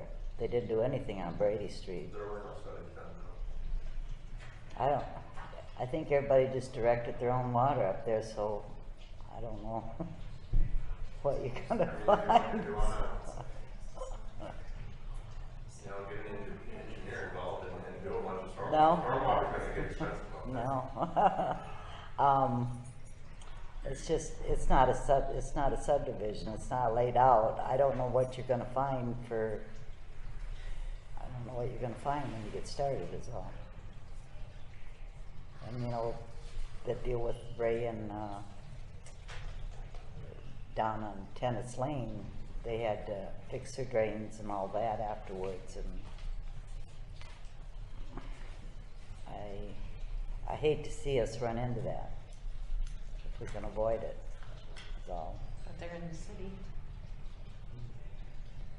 I think most of them would be running their drains out back, as far as the storm drains.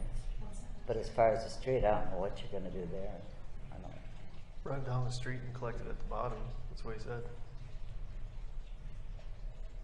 In the gutter. But it's flat up on top. I think if we get enough fish on it, it will. One way or another, even if it's got a fish to the east, dump into that ditch that lies to the south. There's a portion of it up on top there that could. Coming right down at you, Gary. I said it's coming right down at you. You wanted a water slide in the background, didn't you? In the backyard? You're all high and dry. You're all high and dry. A lot of sidewalks to scoot, but at least you're on the high ground. Not that second house. That gets a lot of water around it. They're not gonna get any more water than what they're already getting. Right. This might save it if it ran the right Because way. right now, everything that from the north is running that direction. Yeah, I know. And It's all coming down the top of everybody. 5 It's all coming down to us one way or another. We did some work So through that's there too. when you crown this road, some of that water is gonna be more so shit to the north. Circle Drive needs, that right there has to be redone anyway, so you might as well figure on doing the whole thing, huh? Or right at that. Yeah. It always needs work there, Yeah. Brady, but that's the one house I was talking about with Schuster's there is right on the road practically, and it's right at Circle Drive too. That's when you're gonna, I don't know whether you're gonna have to jog or what you're gonna have to do. That's what we planned. Yeah. Looking further in, it does take place, if we could have some things work. One thing that may need to be considered, looking at that road, is maybe tile's cheap, and I did not figure any tile on the numbers, so tiling throughout that whole. When you do it, you're gonna have to you're gonna have to put something underneath Circle Drive there too, culvert or tile or something. Whatever will last a long time. Just close that street down. Pardon? No, you're not gonna, well, since they closed Peosta Street down, we've got a lot of traffic through there. It's surprising. I don't know why they kept coming that way What can we do afterwards. about wires trimming those pine trees? How can we enforce that? Where's that at? Seriously, because the reason I say that is the snowplows. Because Frank yells about you cutting into my hillside. Pardon? If you aren't. Are they whiters? If you aren't hitting Whited's trees, you're digging into my hillside. Oh. It's one or the other. But the trees are overhanging the pavement, They are getting. and they seriously beat up on the trucks. I think we have We do have an ordinance. yeah, so It's they came into effect, the ordinance. basically just give them a notification of the ordinance. They have to And be they so should far off trim the them. street. I mean, if it's over the street, it's gotta be within a certain. Because as narrow as that is, you go by there and it's beating on the mirrors, it's scratching the paint. Yeah, garbage truck does the same thing. Yeah, that's right, it does. It's just the road's not wide enough. Well, It's amazing how. That's why it gets when the tree grows over it. Well, what doesn't help is Frank parks right at the end, so he doesn't have to shovel out. So he doesn't leave him any room either. So it isn't just Whiteard's trees. I know what else is going No, I'm on not saying that. It's private They're beating up property on the though, truck, so, what I'm getting and at. that's where, once again, we're getting into private property. So is that the city notifying them, or I don't know that they realize that they're out Yeah. that far. are people complying with the snow removal from sidewalks? They I'm pretty still- much, this last one, Hearing. People it's gave been up. bad. Well, that's ice. That's ice too, right? You can't do Yeah. anything We're with not it. the only community, even Upward basically has put a standstill on their ordinances. Yeah, they because have to. It was too Every thick, nobody could keep up with that, I mean, there's ice everywhere. There's no Yeah. place for the water to go and it just No, refreezes. I mean, my street in Dubuque has a section where the ice is this big and there's only spots where 2 tires can get through, and that's it. That So looks a it's- lot like it's my like- yard too. It's bad. We couldn't get it, the lower sidewalk cleared off for over a week. We couldn't do anything with Now we it. have to look for floodings. Starting tonight. When, I forget the guy's name, from the DOT came and was talking about Highway 20, I brought up the intersection, the tracks again, saying it was getting wore out because of the semi-traffic that we were seeing because they closed down the other intersection over there. It's bad. I don't know if you guys have driven across that, but it's, much worse. I mean, it's almost to the point, not quite to where it was when we repaired it the last time. So I don't know if there's any conversations we can have with them. He seemed receptive. Yeah, We're they were talking gonna to look him into about it, but it is 100% because of that truck traffic. And they still come here to go down through there. well, and hopefully after the freeze and thaw cycles, maybe it'll settle down a little bit, you think? So, Because the roads everywhere are horrible. Oh, The this highway's is, horrible. this is black, this is the blacktop is just squishing, just like it always does. And you got the It's trailer. It's definitely gonna be Yeah. a disadvantage with all the extra truck traffic. Yeah, and they're heavy. They come through loaded, steel and all that. That was before winter that you said that too. Yep, yeah. But I think that should have been cement to begin with versus blacktop right up to it, so. Maybe that should be planned about the same, Well, it's gonna if take a anything lot to get happens. done though, isn't it? We didn't have. If we close that road, then definitely wanna coordinate something with that intersection if it's gonna get fixed. And my husband had an idea. Since the railroad didn't want any sidewalk up there, we ought to just do away with all the sidewalk along the Peosta Street, and then they could put all their utilities in there. Nice thought. Should I close this meeting and let you people go You home? better. Is there anything else? I need a motion to close the meeting if everybody's done. I'll make a motion. I'll second. Carla, aye. Jerry, aye. Can I? Kathy,